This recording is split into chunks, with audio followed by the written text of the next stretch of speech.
3, 2, 1.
Selamat sore rekan-rekan semua.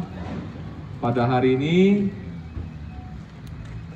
saya bersama dari Kanit Tipiter Bareskrim, AKBP Dr. Martua Silitonga, MH MSI di sebelah kiri saya. Kemudian juga ditemani oleh Kasubdit Tipiter Polda Jawa Barat, AKBP Andri Agustiano, SH SIK MH. Kemudian di sebelah paling kiri adalah perwakilan dari wilayah SDM wilayah Jawa Barat. Adapun hari ini kita akan melaksanakan rilis terkait dengan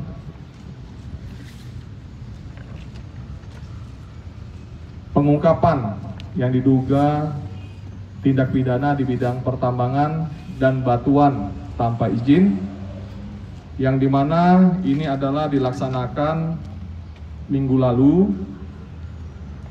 pada tanggal 8 Juni 2023 yang dilaksanakan oleh tim gabungan dari Bareskrim, dari Polda Jawa Barat bersama SDM dan Polres Garut. Adapun kronologis penangkapan nanti teman-teman akan disampaikan oleh Bapak Dr. Martua. Kemudian nanti dari sisi ketentuan administrasi juga akan disampaikan oleh beliau dari SDM Provinsi Jawa Barat. Untuk itu prolog pembuka dari kami. Kami akan menyerahkan rilis selanjutnya kepada Bapak Dr. Martua, AKBP Dr. Martua untuk bisa menyampaikan. Waktu dan tempat kami persilakan.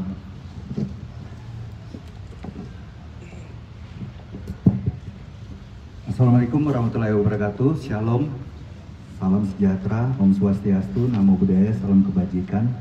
Yang saya hormati, saya banggakan teman saya, Bapak Kapolres Garut, Bapak Kasubdit Tipiter Polda Jabar, kemudian Pak Diki dari wilayah 5 SDM Provinsi Jawa Barat, maupun rekan-rekan dari Polda Jabar, Bareskrim, maupun dari Polres Garut, serta rekan-rekan media wartawan, media cetak, elektronik ke Provinsi Jawa Barat maupun di wilayah Kabupaten Garut. Pada siang hari ini, izinkan kami dari Bareskrim menyampaikan hasil penangkapan kami sehubungan dengan kegiatan penambangan batuan tanpa izin yang dilakukan di wilayah Kabupaten Garut. Berdasarkan surat perintah Kabareskrim bulan Mei dan bulan Juni tahun 2023, ditindaklanjuti dengan surat perintah tugas maupun penyelidikan dari Direktorat Tindak Pidana Tertentu Bareskrim Polri, kami telah memapping beberapa titik-titik yang ada di wilayah kecamatan yang ada di Kabupaten Garut. Jadi kami sebelumnya sudah mendapatkan informasi pengaduan dari masyarakat berdasarkan adanya peraturan daerah Kabupaten Garut nomor 6 tahun 2011 sebagaimana merubah Perda Kabupaten Garut nomor 29 tahun 2021. Di situ dijelaskan bahwa untuk rencana tata ruang dari tahun 2011 sampai 2031 ada kurang lebih 19 kecamatan di wilayah Kabupaten Garut yang boleh ditetapkan sebagai wilayah izin usaha pertambangan batuan atau WUP batuan. Sebagaimana rekan-rekan bisa ketahui, mungkin bisa dilihat di Undang-Undang Minerba, Undang-Undang Nomor 3 2020, sebagaimana berubah Undang-Undang 4 2009. Di situ disampaikan bahwa pertambangan dibagi menjadi 5. Ada radioaktif, mineral logam, mineral non logam, terus mineral batuan maupun batu bara. Nah, di situ yang kita fokuskan di sini adalah batuan. Nah, adapun objek dari permasalahan ini adalah sirtu, pasir dan batu. Perlu kami sampaikan, ini ada 2 TKP, semuanya di di Kampung Cinanti, Desa Karyamukti, Kecamatan Banyuresmi. Memang di Perda itu disampaikan Kecamatan Banyuresmi itu masuk dalam wilayah penambangan batuan. Akan tetapi ketika seorang pelaku usaha, baik sebagai itu yang punya perusahaan perorangan ataupun yang bergerak dalam bidang penambangan batuan ini tidak mengurus izin, itu akan dikenai dengan pasal yang ada tertera di Undang-Undang Minerba. Dari TKP pertama di di Kampung Cinanti itu adalah tempat pemurnian, pengolahan maupun pemanfaatan dari pasir dan batu yang ada di TKP kedua. Jadi TKP pertama dengan TKP kedua ini jaraknya 400 meter. Nah, dari TKP pertama kami mengamankan beberapa alat berat, ya.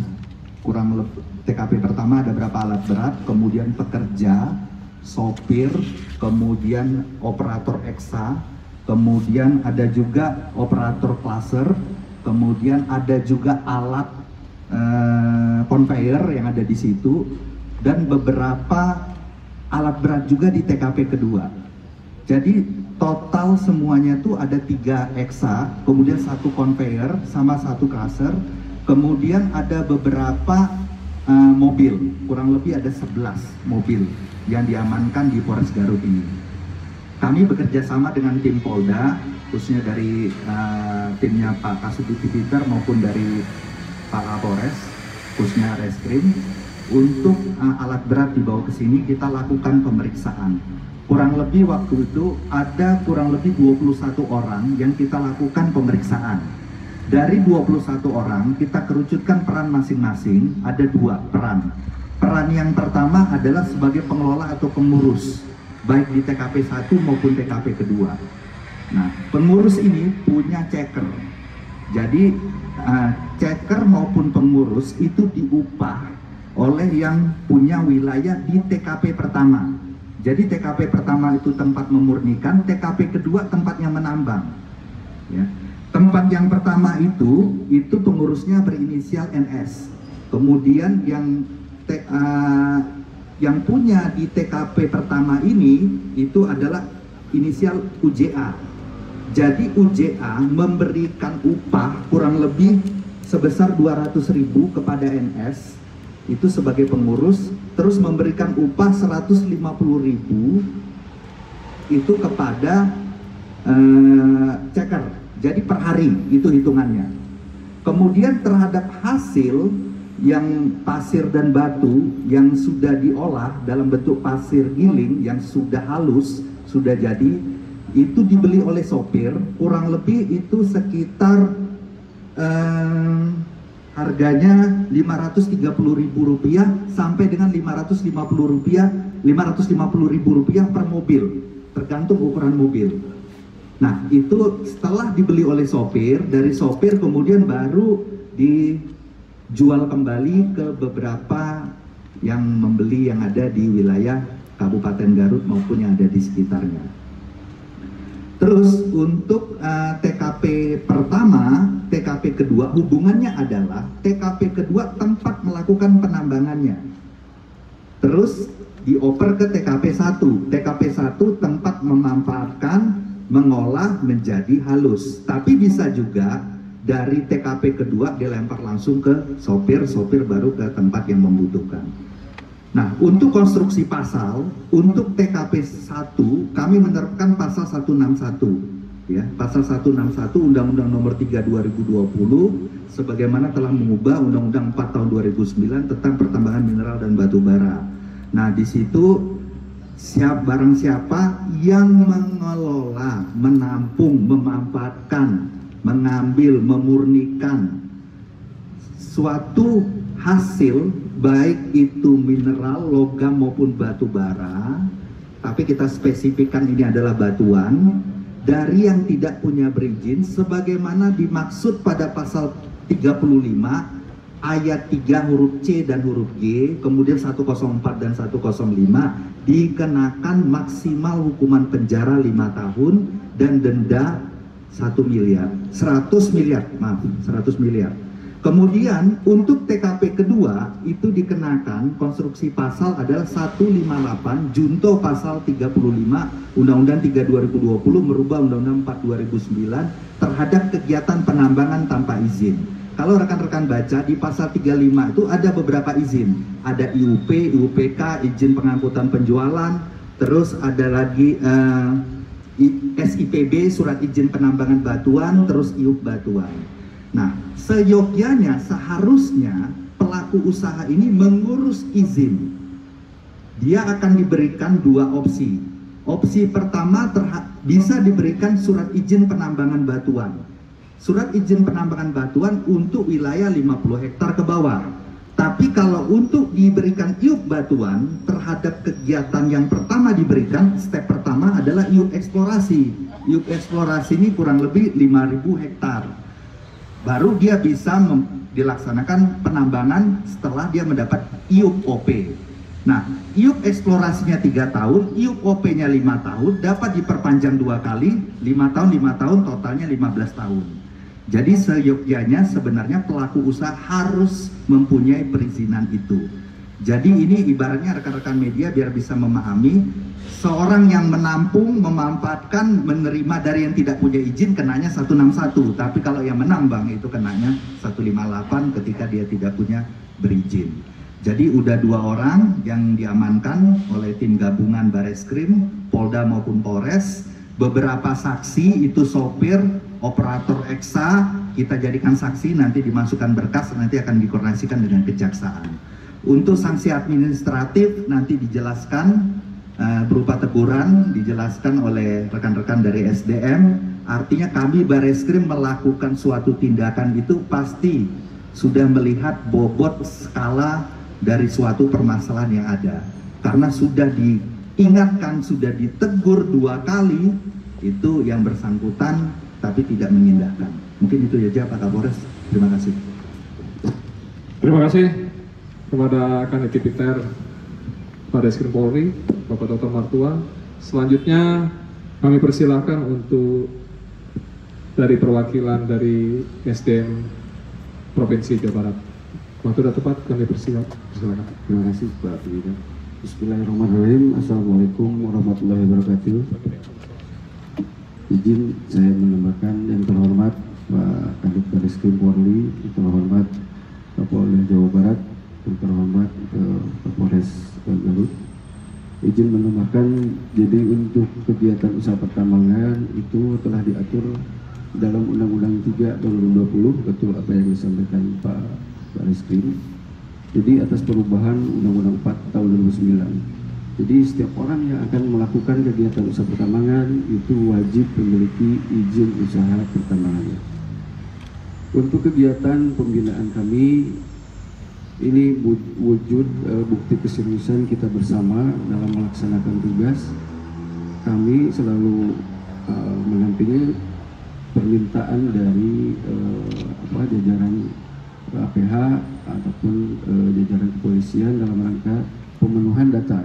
Nah, berangkat dari sana kita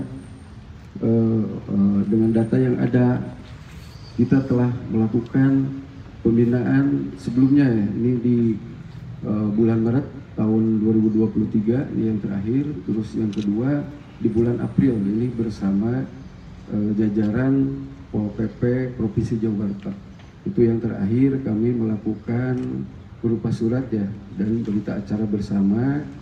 Nah, ini kami mewakili dari Dinas SDM Provinsi Jawa Barat mendukung dan mengapresiasi atas tindakan kita secara bersama-sama, penanganan secara terintegrasi antara Dinas SDM dan jajaran APH ataupun pihak kepolisian. Terima kasih. Assalamualaikum warahmatullahi wabarakatuh. Terima kasih kepada SDM Provinsi Jawa Barat. Selanjutnya, waktu dan tempat kami persilakan kepada Bapak Kasubdit Tipiter Polda Jawa Barat. Bismillahirrahmanirrahim. Assalamualaikum warahmatullahi wabarakatuh. Terima kasih Pak Kapolres atas waktu yang diberikan. Pada intinya kami dari Direktorat Reserse Kriminal Khusus Polda Jawa Barat, Subdit Tipiter, akan mendukung dan memberikan asistensi terhadap segala pelaku tindak pidana pertambangan yang ada di Jawa Barat ini. Perlu rekan-rekan ketahui bahwa di Jawa Barat ini ada kurang lebih 600 tambang yang berizin, yang legal. Namun demikian dari 600 itu pasti ada juga masih pelaku-pelaku yang mencuri-curi atau tidak mempunyai izin untuk melakukan penambangan. Intinya kami support dan kami dukung backup asistensi penuh terhadap penyidikan kasus ini. Itu saja, terima kasih. Wassalamualaikum warahmatullahi wabarakatuh. Waalaikumsalam warahmatullahi wabarakatuh. Terima kasih Bapak Kasubdit Tipiter Polda Jawa Barat. Jadi rekan-rekan sekalian, ini kasus dilaksanakan oleh penyidik Polres Garut, namun tetap karena ini perlimpahan dari Bareskrim kepada Polres Garut, Bareskrim dan Polda Jawa Barat tetap akan melakukan asistensi dan tetap akan mengawal penyidikan yang dilakukan oleh penyidik Polres Garut. Oleh sebab itu, saya siap bertanggung jawab dengan apa yang akan kami laksanakan, dan kami tidak akan main-main dengan seluruh aktivitas pertambangan yang tanpa izin di Kabupaten Garut. Terima kasih kehadirannya Bapak Kanit Tipiter Bareskrim dan Bapak. Boleh bertanya? Iya, silakan. Kalau ini Pak, berarti yang dua tersangka ini dia bukan sebagai pemilik atau sebagai pemilik Pak? Nah, ini silakan nanti Pak Marto yang menjawab. Oke. Peran keduanya. Peran yang pertama yang sebelah kanan ya, sebelah kanan tuh sebagai pengurus. Jadi pengurus terhadap TKP yang pertama maupun TKP yang kedua. Jadi semua berhubungan, misalnya mobil masuk, nanti dia dapat laporan dari yang ceker lapor ke yang bersangkutan. Terus yang kedua itu penanggung jawab terhadap yang 161 pengolahan dan pemurnian alatnya itu, kasel tadi itu. Jadi bukan pemilik ya? Pemiliknya tidak jadi tersangka Pak? Terhadap ini, konteks pemilik itu adalah pemilik terhadap alat. Pemilik terhadap alat yang di TKP pertama. Nah, kalau yang sebelah kiri ya. Terus terhadap lahan nanti akan ada pengembangan lebih lanjut. Kalau lahannya milik siapa Pak? Kalau sementara lagi dalam proses penyelidikan. Kalau misalkan digambarkan secara umum, berarti kan ini kan ada cukup nih dari mulai masuk Garut itu kan cukup banyak tuh galian pasir. Berarti bisa dikatakan selain yang di ini sisanya berizin gitu Pak, tidak legal.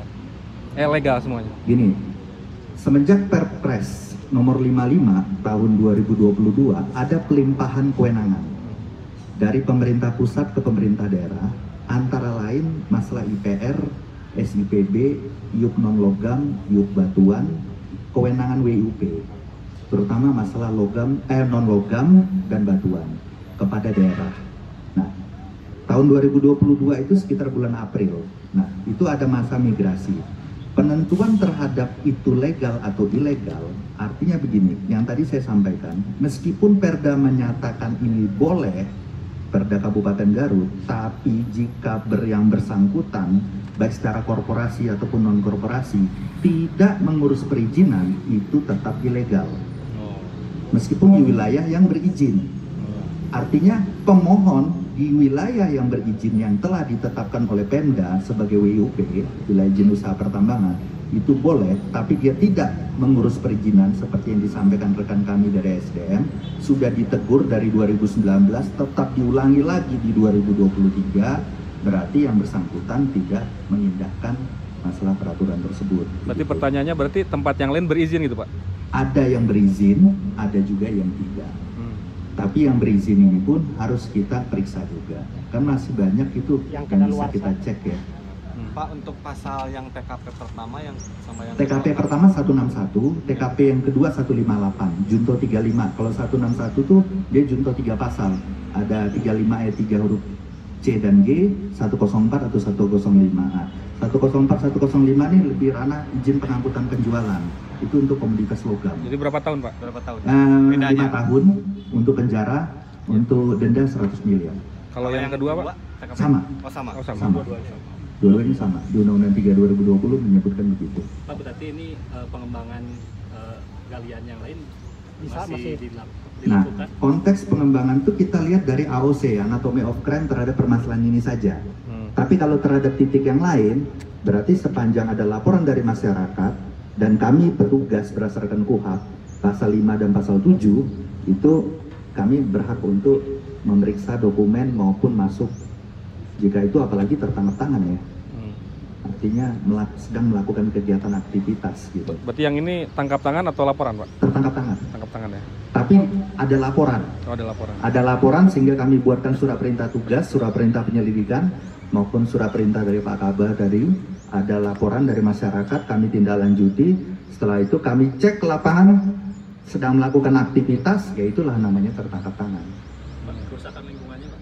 Kerusakan lingkungan, nah menentukan kerusakan lingkungan itu harus kita cek berdasarkan hasil uji lab.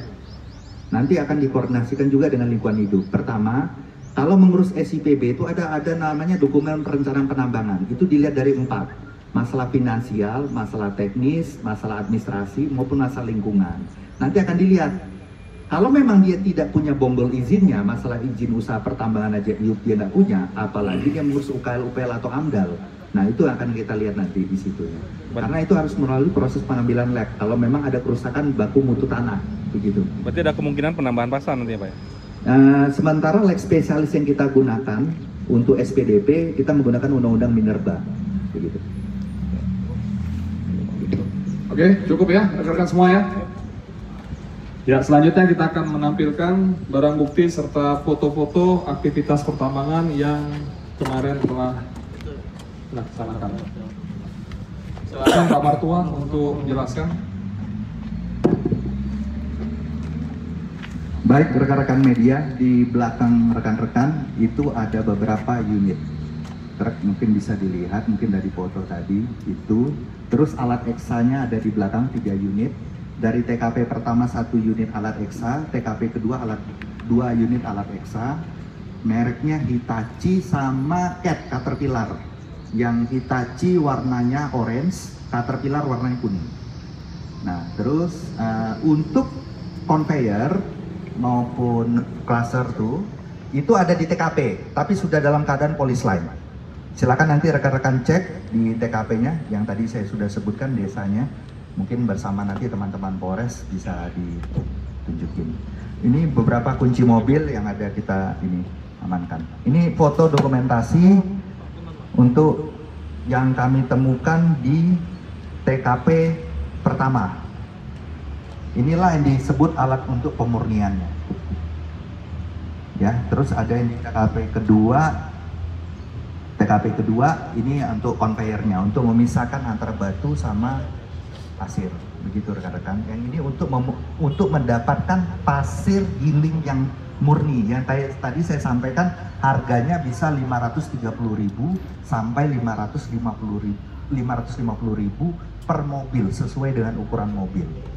Nah, pertanyaannya banyak, saya yakin rekan-rekan media, bagaimana untuk masalah pemberian untuk yang lahan?